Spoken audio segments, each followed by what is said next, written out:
Alright guys, well I read all the comments from the last video, and I guess it's pretty unanimous. I'll keep making videos then and keep going here. It's a little bit dark in here today in the shop. We got some rain on the way today.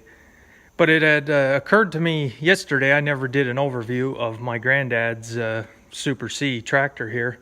I kind of touched on it when I was doing the oil change on it, but I might as well do an actual overview video like I did with every other piece of equipment. Like I said, this is a 1952. My granddad bought it new in April of '53. It was delivered to the farm. I have some old video, well, like a film, what is that, old camera type video of the day it was delivered to the farm. You see it coming off the rollback over at my dad's back in April of '53. I still have the owner's manual for it and the sales brochure. But they bought this and they replaced a Farmall A. The Farmall A was their first tractor with an engine, their first wheeled tractor. Then the A got replaced by the Super C. This tractor was like I said, the haymaking tractor. They had about 60 acres of hay with they had about 30 dairy cows. And most of it, well, just about all of it they baled. Now they did have some sorghum that they green chopped. They had a flail, I think it was a 33 New Holland flail mower, and a trench silo over there. But this here did most of the hay work. He had a pull type international sickle bar mower. After he mowed the hay, then he would run a conditioner through. He had a Vermeer conditioner to crush some of the stems. Then they never had a tedder, and I think they had a New Holland bar rake. And then finally they would bale with this. The baler that they had, it was a Massey Ferguson, I want to say a 10, and it had a bale kicker on with an engine, so the engine ran the bale kicker separately.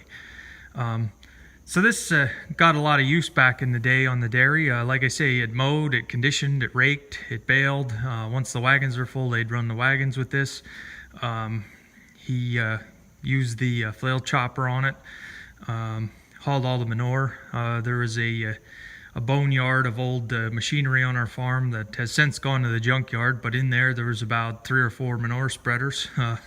Everything from a McCormick to a New Idea, and then finally a New Holland. So yeah, this did a lot of work in its day. I had said in one of my other videos that my uncle, who was in that age range, 16, 17 years old when they were farming, that he would have known what was going on. He had said when they were making hay, there were some days that the only time this tractor was shut off was when they had to put gas in it. So it saw a lot of work. He got an Oliver 77, was the second tractor, and then once he got the Oliver 77, that did a lot of the baling and stuff. But this tractor was still used pretty hard, pretty often. I don't know how many times the engine was overhauled. This was restored back in, I want to say, 2001. And in 2001, we did the full engine overhaul, a complete repaint. We fixed everything that needed to be fixed. It wasn't in the best condition because when my granddad passed away in '68,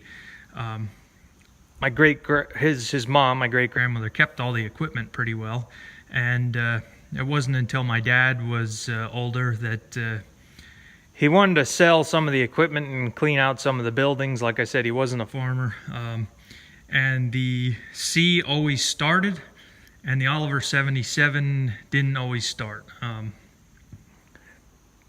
So I don't know, it probably just needed a tune-up, but 6-volt starting for a 6-cylinder, I guess he didn't care for that.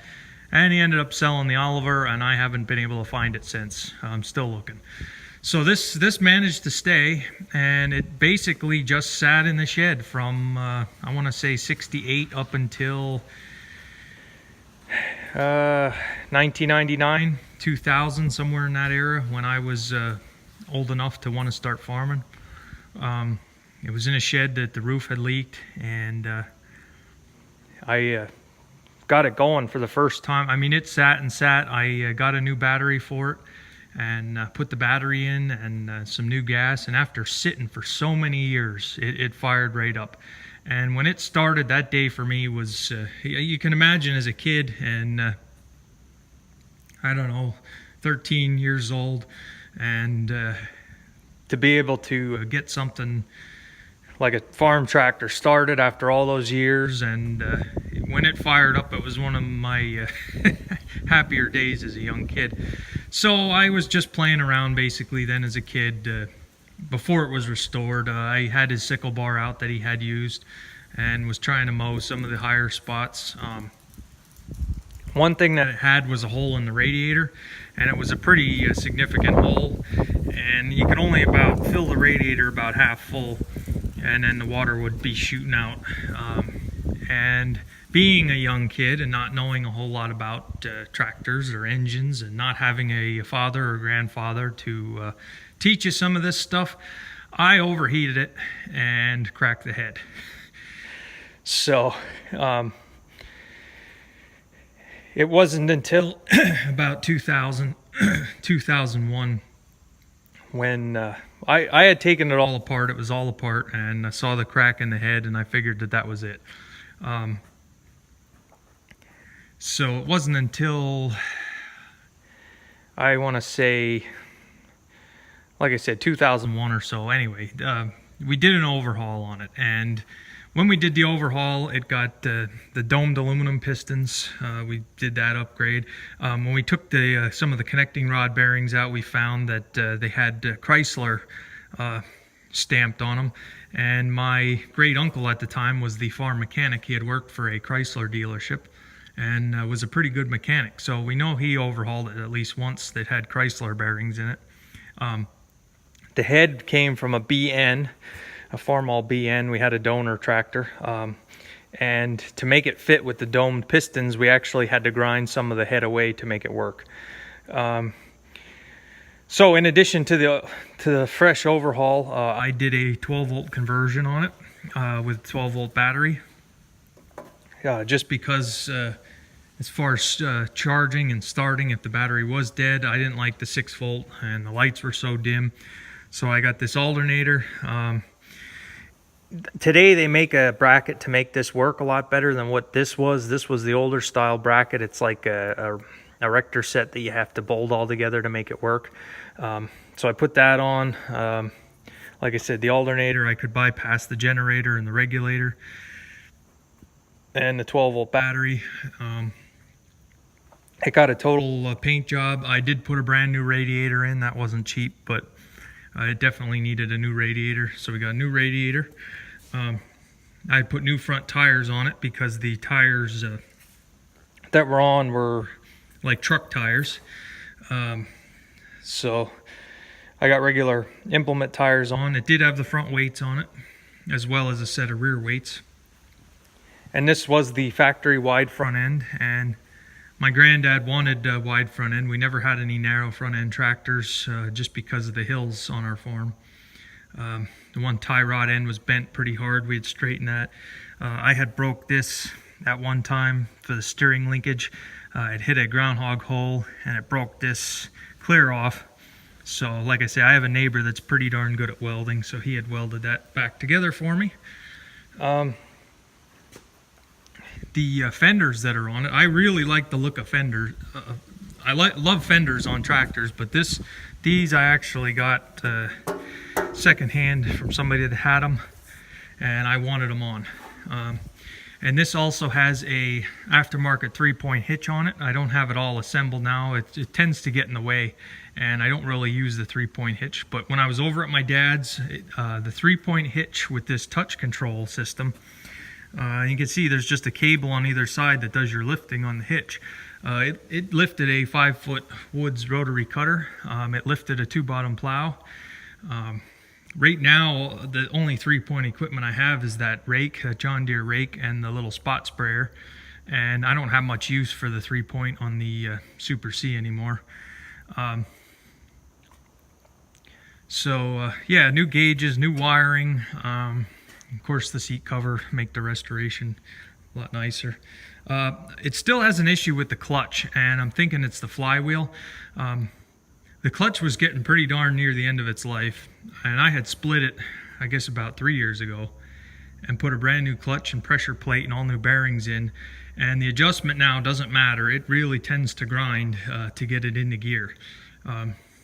It doesn't slip, the clutch doesn't slip, it pulls, but to get it into gear, it is tough, and I'm thinking the flywheel is either wore out, or I should have sent it away to get cut, because it's still, something's just not right in there with the clutch. But it's not major if you just idle it down, and it just takes a few extra seconds till you can get it into gear. So, and I did replace the rear engine seal, and it's still leaking, so I got an issue there. The drawbar was welded up quite a few times. I had a story from my uncle that they had actually broken this drawbar on the manure spreader, that they had too much weight on it. It broke the drawbar, and it has a heavier duty drawbar. I guess they went back and said to the dealer that this drawbar is too light duty, so it does have a heavier steel drawbar that they came up with. The tires have been pretty, I don't know how many tires they went through. They didn't do a lot of road travel. Dad's place is a lot like mine. It's all in one spot. You don't have to go on the road. There was about 4 sets of tires, three or four sets of these tires over at the farm, old ones. These here have good tread on them, but they're really dry rotted, and they are hard as a rock. These have been on since the 70s, this one anyway. So there's a lot of tread there yet. I put the weights, I don't know if you can see, it's dark. I put the weights on the inside when I had drained the calcium out of these tires, because I was going to put another set on the or 2 sets on the outside when I was getting into tractor pulling. I just never got that far. So this tractor was actually how I had got my start farming. It was the only thing I had. I had a 2-bottom Dearborn plow with the 3-point hitch.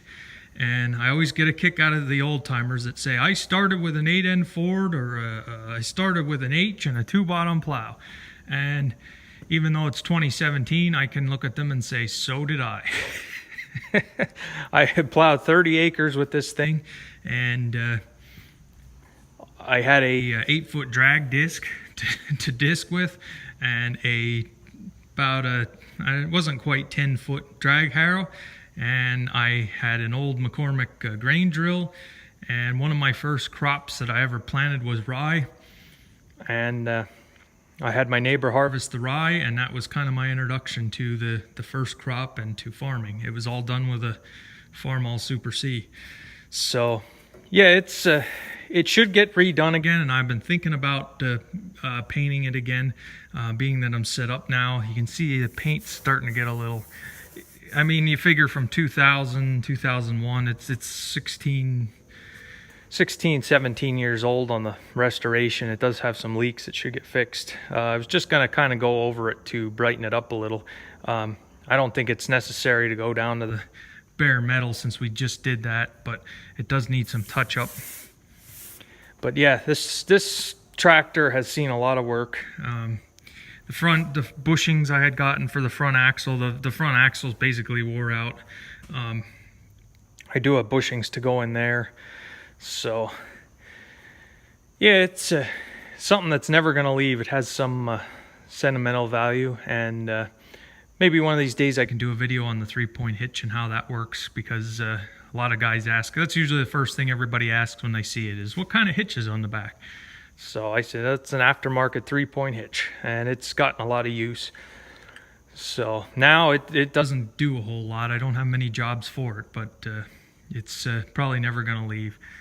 And this here is the hitch for the left and right butterfly plow, as they call them. That was the only plow my granddad ever had, and he didn't do a whole lot of plowing. It was more or less just for the garden, since it was all hay. So yeah, that's what it is. I figured I'd get a video for this tractor, and if anybody has any comments or Any questions, feel free to comment below. So thanks for